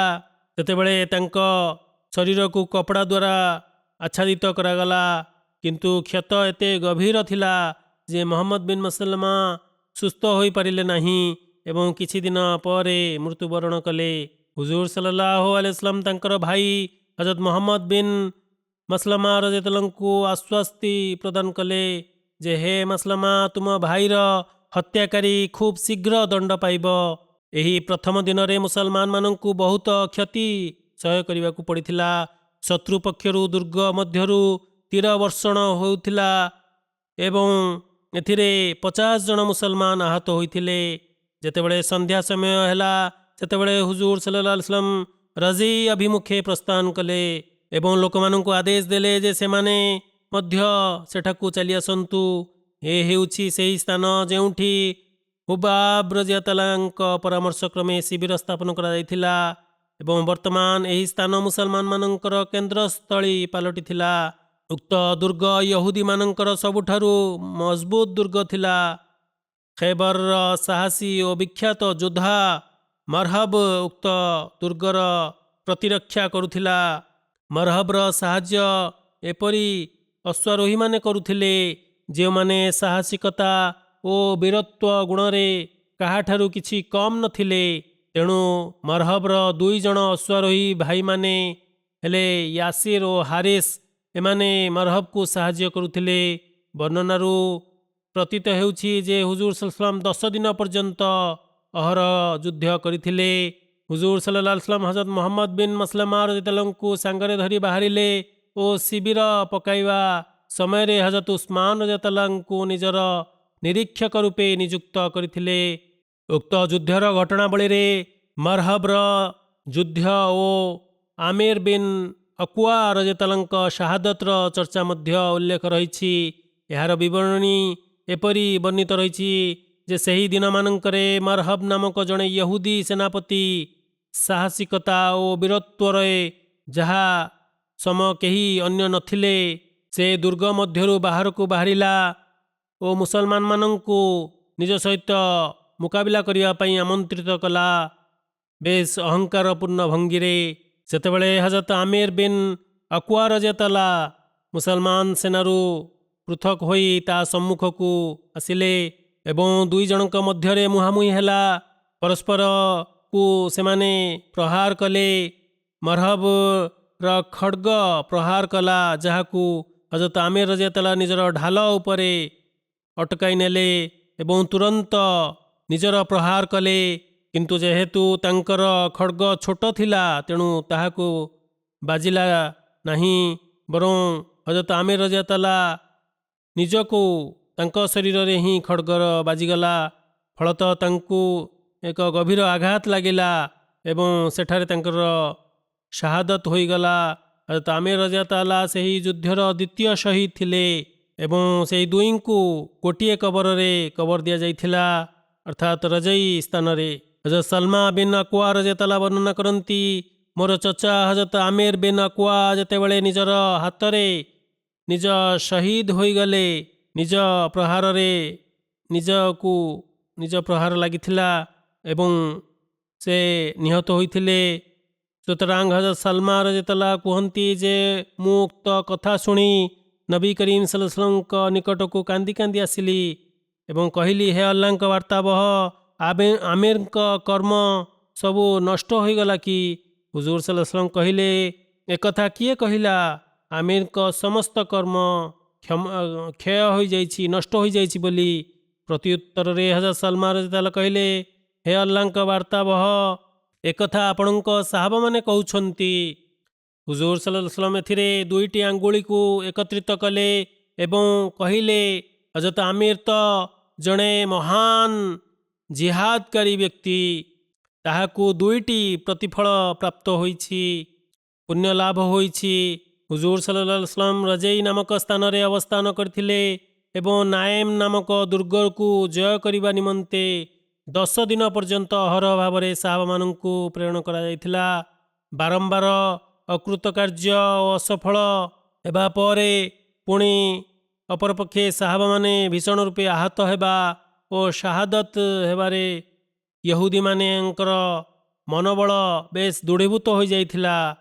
ପରିଶେଷରେ ଏକ ରାତ୍ରରେ ହୁଜୁର ସଲ୍ଲଲ୍ଲାହୁ ଆଲାଇହି ୱସଲ୍ଲାମ କହିଲେ, କାଲି ମୁଁ ସେହି ବ୍ୟକ୍ତି ହସ୍ତରେ ଇସଲାମୀୟ ଧ୍ୱଜା ପ୍ରଦାନ କରିବି ଯେଉଁ ବ୍ୟକ୍ତି ହସ୍ତରେ ଆଲ୍ଲାହ ତାଆଲା ଆମକୁ ବିଜୟମଣ୍ଡିତ କରିବେ। ଏହି ବର୍ଣ୍ଣନାଟି ବୁଖାରୀରେ ଏପରି ଉଲ୍ଲେଖ ରହିଛି, ଆମେମାନେ ସାହାବା କୁହନ୍ତି, ଆମେମାନେ ସେହି ରାତ୍ର ଅତ୍ୟନ୍ତ ଆନନ୍ଦର ସହିତ ଅତିବାହିତ କଲୁ ଯେ କାଲି ଆମକୁ ବିଜୟ ଲାଭ ହେବ। ଲୋକମାନେ ଉକ୍ତ କଥା ଭାବି ଭାବି ରାତ୍ରି ଅତିବାହିତ କଲେ। ଯେତେବେଳେ ସକାଳ ହେଲା ସେତେବେଳେ ସମସ୍ତ ଲୋକମାନେ ହୁଜୁର ସଲ୍ଲଲ୍ଲାହୁ ନିକଟରେ ରୁଣ୍ଡ ହୋଇଗଲେ।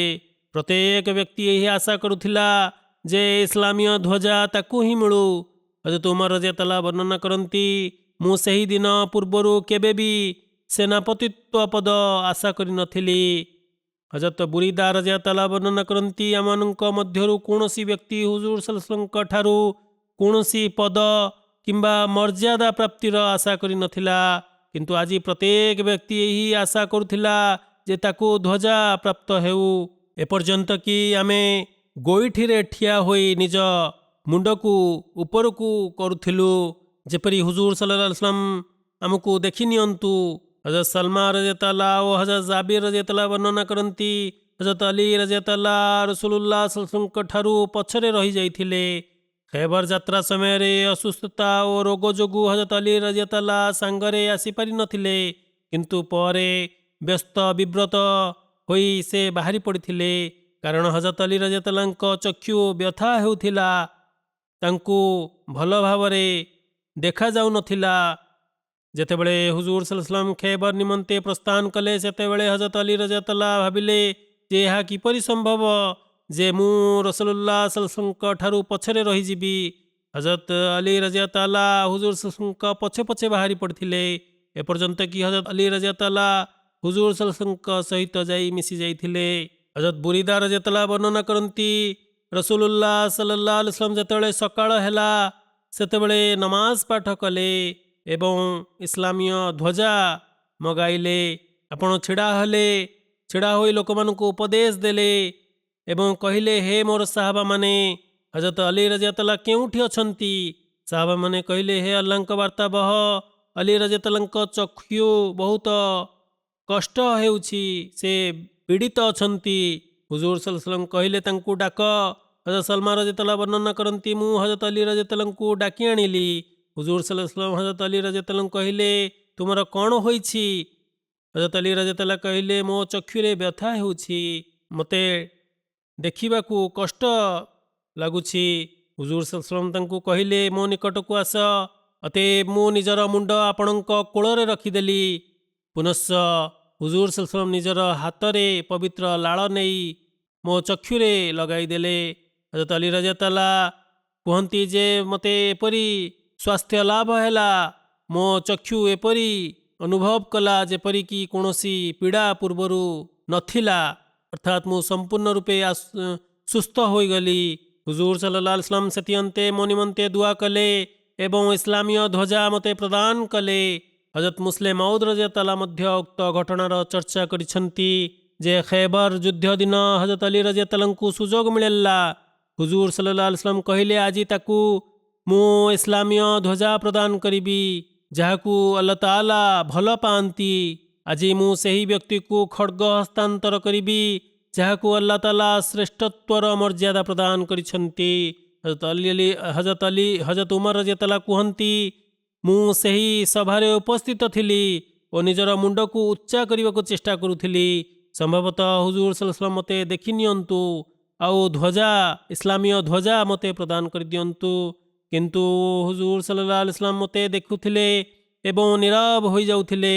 ମୁଁ ପୁନଶ୍ଚ ନିଜର ମୁଣ୍ଡ ଉପରକୁ କରୁଥିଲି ଏବଂ ହୁଜୁର ସଲ୍ଲଲ୍ଲାହୁ ଆଲାଇହି वसल्लम ମୋତେ ଦେଖି ନୀରବ ହୋଇ ରହିଥିଲେ ଏପର୍ଯ୍ୟନ୍ତ କି ହଜରତ ଅଲି ରଜିୟଲ୍ଲାହୁ ଆସିଲେ ଏବଂ ତାଙ୍କ ଆଖିରେ ଭୀଷଣ ଯନ୍ତ୍ରଣା ହେଉଥିଲା। ହୁଜୁର ସଲ୍ଲଲ୍ଲାହୁ ଆଲାଇହି वसल्लम କହିଲେ, ହେ ଅଲି, ଆଗକୁ ଆସ। ଯେତେବେଳେ ସେ ହୁଜୁରଙ୍କ ନିକଟବର୍ତ୍ତୀ ହେଲେ, ହୁଜୁର ନିଜ ପାଟିରୁ ନିଜର ପବିତ୍ର ଲାଳ ବାହାର କରି ତାଙ୍କ ଚକ୍ଷୁରେ ଲଗାଇଦେଲେ। ତତ୍ସହିତ କହିଲେ, ଆଲ୍ଲାହ ତାଆଲା ତୁମ୍ଭର ଚକ୍ଷୁକୁ ଆରୋଗ୍ୟ ପ୍ରଦାନ କରିବେ। ଆଲ୍ଲାହ ତାଆଲା ଉକ୍ତ ଖଡ଼ଗକୁ ତୁମ୍ଭକୁ ହସ୍ତାନ୍ତର କରିଛନ୍ତି। ସେହିପରି ହଜରତ ମୁସଲିମ ମଉଦ୍ ରଜିୟଲ୍ଲାହୁ ଅନ୍ୟ ଏକ ସ୍ଥାନରେ ଉଲ୍ଲେଖ କରିଛନ୍ତି, ଦିନେ ହୁଜୁର ସଲ୍ଲଲ୍ଲାହୁ ଆଲାଇହି वसल्लमଙ୍କୁ ଆଲ୍ଲାହ ତାଆଲା କହିଲେ, ଈଶ୍ୱର ଉକ୍ତ ସହରର ଜୟ ହେବା ହଜରତ ଅଲି ରଜିୟଲ୍ଲାହୁଙ୍କ ହସ୍ତରେ ନିୟତ କରିଛନ୍ତି। ହୁଜୁର ସଲ୍ଲଲ୍ଲାହୁ ଆଲାଇହି वसल्लम ସକାଳ ସମୟରେ ଉକ୍ତ ଘୋଷଣା କରିଦେଲେ ଯେ ମୁଁ ଇସଲାମ ଧର୍ମର କଳା ବର୍ଣ୍ଣର ଧ୍ୱଜା ସେହି ବ୍ୟକ୍ତି ହସ୍ତରେ ପ୍ରଦାନ କରିବି ଯାହାଙ୍କ ହସ୍ତରେ ଖୈବର ଜୟଯୁକ୍ତ ହେବାର ପ୍ରଭୁ ନିୟତ ରଖିଛନ୍ତି। ଏତତ୍ପରେ ପରବର୍ତ୍ତୀ ଦିନ ସକାଳେ ହୁଜୁର ସଲ୍ଲଲ୍ଲାହୁ ଆଲାଇହି वसल्लम ହଜରତ ଅଲି ରଜିୟଲ୍ଲାହୁଙ୍କୁ ଡକାଇଲେ ଏବଂ ଇସଲାମୀୟ ଧ୍ୱଜା ତାଙ୍କୁ ହସ୍ତାନ୍ତର କରିଦେଲେ। ଯିଏ ସାହାବାମାନଙ୍କୁ ସାଙ୍ଗରେ ଧରି ୟହୁଦୀମାନଙ୍କ ଦୁର୍ଗ ଉପରେ ଆକ୍ରମଣ କରିଦେଲେ ଏବଂ ୟହୁଦୀମାନେ ଦୁର୍ଗରେ ନିଜକୁ ବନ୍ଦ ରଖିବା ସତ୍ତ୍ୱେ ଆଲ୍ଲାହ ତାଆଲା ହଜରତ ଅଲି ରଜିୟଲ୍ଲାହୁ ଓ ଅନ୍ୟ ସାହାବୀମାନଙ୍କୁ ସେହି ଦିନ ଏପରି ଶକ୍ତି ପ୍ରଦାନ କଲେ ଯେ ସନ୍ଧ୍ୟା ପୂର୍ବରୁ ଦୁର୍ଗଟି ଜୟ ହୋଇଯାଇଥିଲା ମୁସଲମାନମାନଙ୍କ ହସ୍ତରେ। ପୁନଶ୍ଚ ଶତ୍ରୁମାନଙ୍କ ସଂହାର ସଂକ୍ରାନ୍ତରେ ଚର୍ଚ୍ଚା ବେଳେ ହଜରତ ଜାବିର ରଜିୟଲ୍ଲାହୁ ବର୍ଣ୍ଣନା କରନ୍ତି, ଖୈବର ଦୁର୍ଗ ମଧ୍ୟରୁ ସର୍ବପ୍ରଥମ ମରହବର ଭାଇ ହାରିସ ଯୁଦ୍ଧ ନିମନ୍ତେ ବାହାରିଲା। ହଜରତ ଅଲି ରଜିୟଲ୍ଲାହୁ ତାଙ୍କୁ ବଧ କରିଦେଲେ। ତେବେ ହାରିସର ସାଥୀମାନେ ଦୁର୍ଗ ମଧ୍ୟକୁ ଫେରିଗଲେ। ପୁନଶ୍ଚ ୟହୁଦୀ ଜେନେରାଲ ଆମିରର ବଧ ସମ୍ପର୍କରେ ଚର୍ଚ୍ଚା ରହିଛି। ଆମିର ଯେତେବେଳେ ଯୁଦ୍ଧ ନିମନ୍ତେ ଦୁର୍ଗ ମଧ୍ୟରୁ ବାହାରିଲା ସେତେବେଳେ ସେ ହୃଷ୍ଟପୁଷ୍ଟ ବ୍ୟକ୍ତି ଥିଲା। ହଜରତ ଅଲି ରଜିୟଲ୍ଲାହୁଙ୍କ ସହିତ ତାର ମୁକାବିଲା ହେଲା। ସେତେବେଳେ ହଜରତ ଅଲି ରଜିୟଲ୍ଲାହୁ ତା ଉପରେ ଅନେକ ପ୍ରହାର କଲେ କିନ୍ତୁ କୌଣସି ପ୍ରହାର ଫଳପ୍ରଦ ସାବ୍ୟସ୍ତ ହେଉନଥିଲା। ଶେଷରେ ହଜରତ ଅଲି ରଜିୟଲ୍ଲାହୁ ଆମିରର ଗୋଇଠି ଉପରେ ପ୍ରହାର କଲେ। ସେତେବେଳେ ଆମିର ବସି ପଡ଼ିଲା ଓ ହଜରତ ଅଲି ତାହାକୁ ବଧ କରିଦେଲେ। ଏତତ୍ପରେ ୟହୁଦୀ ସେନାପତି ଉସେରର ବଧ ସଂକ୍ରାନ୍ତରେ ଉଲ୍ଲେଖ ରହିଛି ଯେ ଆଉ ଜଣେ ୟହୁଦୀ ସେନାପତି ଯାହାର ନାମ ଉସେର ଥିଲା ସେ ଯୁଦ୍ଧ ନିମନ୍ତେ ବାହାରିଲା, ମୁସଲମାନମାନଙ୍କୁ ଆମନ୍ତ୍ରିତ କଲା ଓ ଦୁର୍ଗ ମଧ୍ୟରୁ ବାହାରି ପଦାକୁ ଆସିଲା।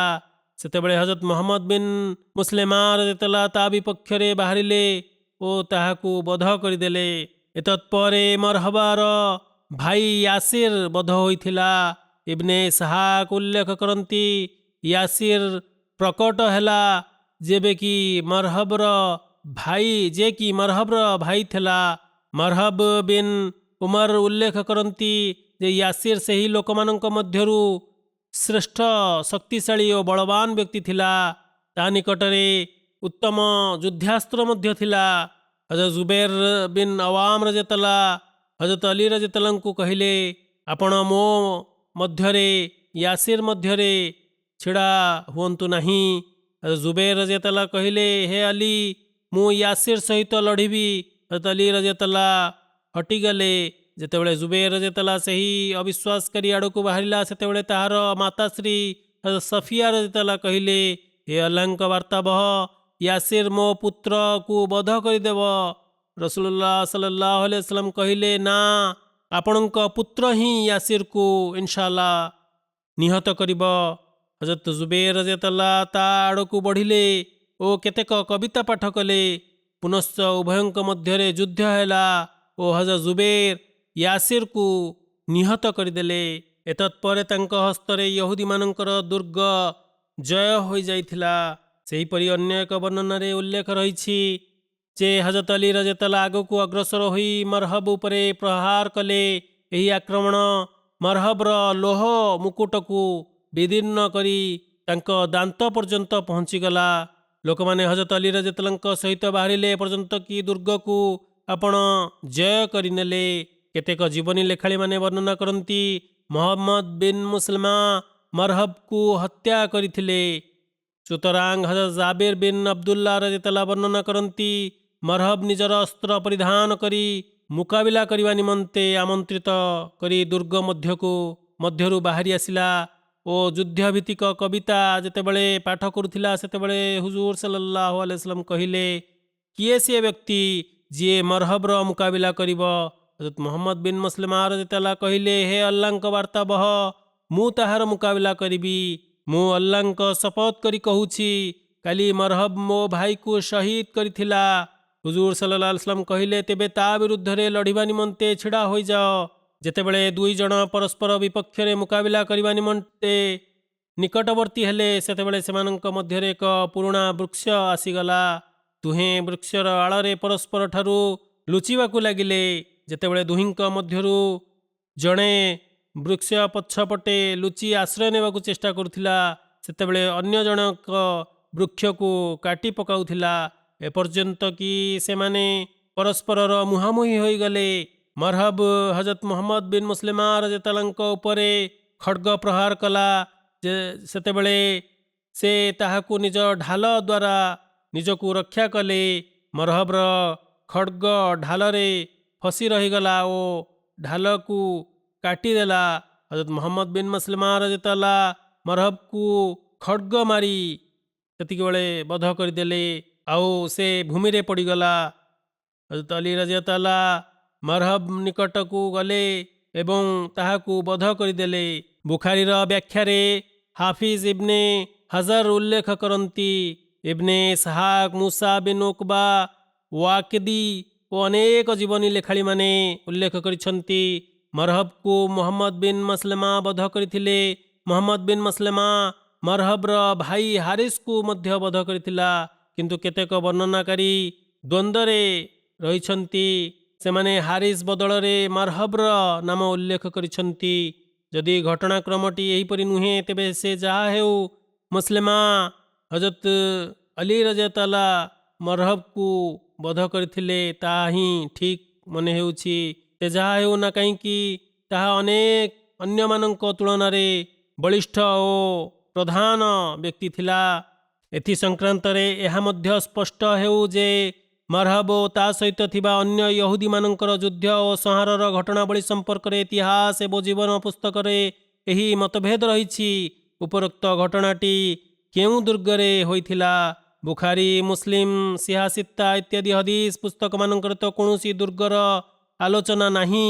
ସେହିପରି କେତେକ ଜୀବନୀ ପୁସ୍ତକର ଲେଖକମାନେ ଏହି ଘଟଣାବଳୀକୁ ବର୍ଣ୍ଣନା କରିଦେଇଛନ୍ତି କିନ୍ତୁ କୌଣସି ଦୁର୍ଗ ବିଶେଷ ରୂପେ ଚିହ୍ନଟ କରିନାହାନ୍ତି ଯେ ମରହବକୁ ଅମୁକ ଦୁର୍ଗରେ ସଂହାର କରାଯାଇଥିଲା। ସେହିପରି ସିରତ ଇବ୍ନେ ହିଶାମ, ତବକାତେ ଇବ୍ନେ ସାଦ, ସରହୁଜ ଜରକାନି ଇତ୍ୟାଦି ଇତିହାସବିତ୍ ଏବଂ ଜୀବନୀ ଲେଖାଳିମାନେ କେତେକ ପୁସ୍ତକମାନଙ୍କରେ କମୁସ ନାମକ ଦୁର୍ଗ ସମ୍ପର୍କରେ ଚର୍ଚ୍ଚା କରିଛନ୍ତି। ସେ ଯାହା ହେଉ 9 ଦିନ ପର୍ଯ୍ୟନ୍ତ ହୁଜୁର ସല്ലଲ୍ଲାହୁ ଆଲାଇହି वसल्लम ମୁସଲମାନମାନଙ୍କ ସହିତ ମିଶି ୟହୁଦୀମାନଙ୍କ ଦୁର୍ଗ ଉପରକୁ ଆକ୍ରମଣ କରିଥିଲେ। ଏପର୍ଯ୍ୟନ୍ତ କି ଆଲ୍ଲାହ ତାଆଲା ମୁସଲମାନମାନଙ୍କୁ ସେହି ଦୁର୍ଗ ଉପରେ ଅଧିକାର ପ୍ରଦାନ କରିଦେଇଥିଲେ, ବିଜୟମଣ୍ଡିତ କରିଥିଲେ। ମୁସଲମାନମାନଙ୍କ ଦୁର୍ଗ ନାଏମ ଉପରେ ବିଜୟ ପ୍ରାପ୍ତ କରିବା ପରେ ସେଥି ସଂକ୍ରାନ୍ତରେ ଇତିହାସବିତ୍ ମାନେ ଚର୍ଚ୍ଚା କରିଛନ୍ତି ଯେ ସେହି ଦୁର୍ଗର ବିଜୟ ସମୟରେ ଖୈବରର ଯେଉଁ ସବୁଠୁ ମଜବୁତ ଦୁର୍ଗ ରହିଥିଲା ସେହି ଦୁର୍ଗ ମଧ୍ୟରେ ଥିବା ଅନେକ ମାଲେ ଗନିମତ, ଅନେକ ଅସ୍ତ୍ରଶସ୍ତ୍ର ଓ ଧନ ସମ୍ପତ୍ତି ମୁସଲମାନମାନଙ୍କ ଅଧିକାରଭୁକ୍ତ ହୋଇଥିଲା। ସମ୍ଭବତଃ ମୁସଲମାନମାନଙ୍କୁ କୌଣସି ଚର୍ଚ୍ଚାଯୋଗ୍ୟ ବସ୍ତୁ ସେଠାରେ ମିଳିନଥିଲା, କାରଣ ୟହୁଦୀମାନେ ଜରୁରୀକାଳୀନ ପରିସ୍ଥିତିକୁ ଦୃଷ୍ଟିରେ ରଖି ମହିଳା ଓ ପିଲାମାନଙ୍କୁ ପୂର୍ବରୁ ହିଁ ସ୍ଥାନାନ୍ତରିତ କରିଦେଇଥିଲେ। ଯେତେବେଳେ ୟହୁଦୀମାନେ ପରାସ୍ତ ହେଲେ ଓ ନାଏମ ଦୁର୍ଗ ଉପରେ ମୁସଲମାନମାନଙ୍କର ଅଧିକାର ହୋଇଗଲା ସେତେବେଳେ ସେମାନେ ସ୍ୱୟଂ ଅତି ସୁବିଧା ଓ ସହଜତାର ସହିତ ସାଦ ବିନ୍ ମୁଆଜ ଦୁର୍ଗକୁ ସ୍ଥାନାନ୍ତରିତ ହୋଇଯାଇଥିଲେ ଏବଂ ନାଏମ ଦୁର୍ଗର ଯୁଦ୍ଧରେ ଗୋଟିଏ ୟହୁଦୀ ମଧ୍ୟ ମୁସଲମାନମାନଙ୍କ ହାତରେ ବନ୍ଦୀ ହୋଇନଥିଲା। ଉପରୋକ୍ତ ଘଟଣାବଳୀ ଉପରୋକ୍ତ ଘଟଣାବଳୀର ଅଧିକାଂଶ ଅତିରିକ୍ତ ବର୍ଣ୍ଣନା ଇନଶାଆଲ୍ଲାହ ତାଆଲା ଆସନ୍ତାରେ ବର୍ଣ୍ଣନା କରିବି। ଯେପରିକି ମୁଁ ସଂସାରର ପରିସ୍ଥିତି ସମ୍ପର୍କରେ ମୁସଲମାନମାନଙ୍କର ସଂକ୍ରାନ୍ତରେ ଆହମଦୀମାନଙ୍କୁ ଦୁଆ କରିବା ପାଇଁ କହିଥାଏ। ପାଲେଷ୍ଟାଇନବାସୀଙ୍କ ନିମନ୍ତେ ବିଶେଷ କରି ଦୁଆ କରିବେ, ମୁସଲମାନମାନଙ୍କ ନିମନ୍ତେ ମଧ୍ୟ ଦୁଆ କରିବେ। ପ୍ରକାଶ୍ୟ ରୂପେ ପରିସ୍ଥିତିକୁ ଦେଖିଲେ ସେମାନେ ପ୍ରସନ୍ନ, ଅର୍ଥାତ୍ ପାଲେଷ୍ଟାଇନବାସୀ ଯେ ସିଜ୍ ଫାୟାର ବନ୍ଦ ହୋଇଯାଇଛି, କିନ୍ତୁ ପରିସ୍ଥିତି ତଥାପି ଶୋଚନୀୟ ରହିଛି। ଆମେରିକାର ନୂତନ ରାଷ୍ଟ୍ରପତିଙ୍କର ପଲିସି ଓ ସ୍କିମ୍ ଅତି ଭୟଙ୍କର। ପୂର୍ବେ ଆମେରିକା କହୁଥିଲା ଯେ ଆମ ଦେଶ ପାଇଁ ଫିଲିସ୍ତିନ ବିପଦପୂର୍ଣ୍ଣ।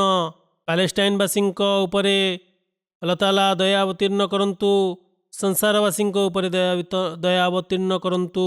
ଏହି ହିଂସା ଓ ଉପଦ୍ରବରୁ ସଂସାରବାସୀଙ୍କୁ ଆଲ୍ଲାହ ତାଆଲା ସୁରକ୍ଷିତ ରଖନ୍ତୁ।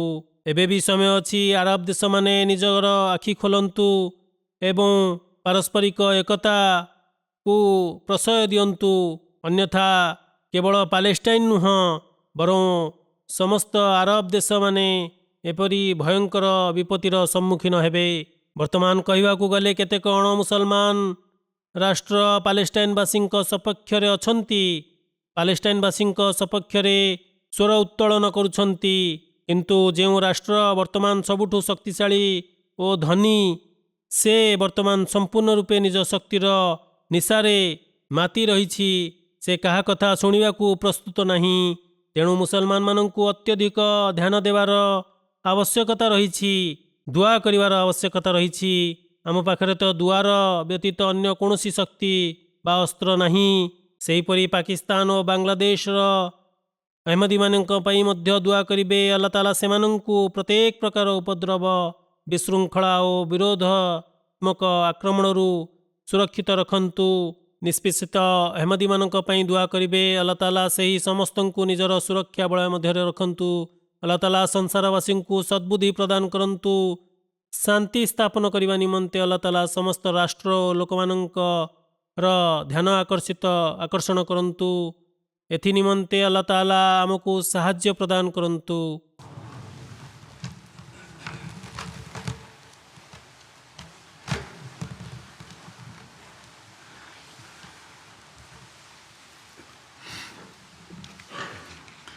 Alhamdulillah, alhamdulillah, nahmaduhu wa nasta'inuhu wa nastaghfiruhu wa nu'minu bihi wa natawakkalu alayhi wa na'udhu billahi min shururi anfusina wa min sayyiati a'malina.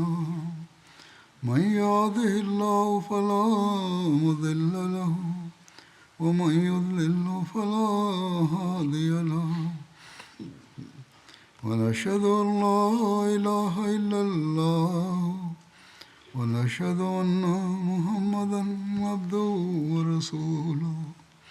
عباد الله رحمكم الله إن الله يأمر بالعدل والإحسان وإيتاء ذي القربى وينهى عن الفحشاء والمنكر والبغي يعظكم لعلكم تذكرون. اذكروا الله يذكركم وادعوه يستجب لكم ولذكر الله أكبر.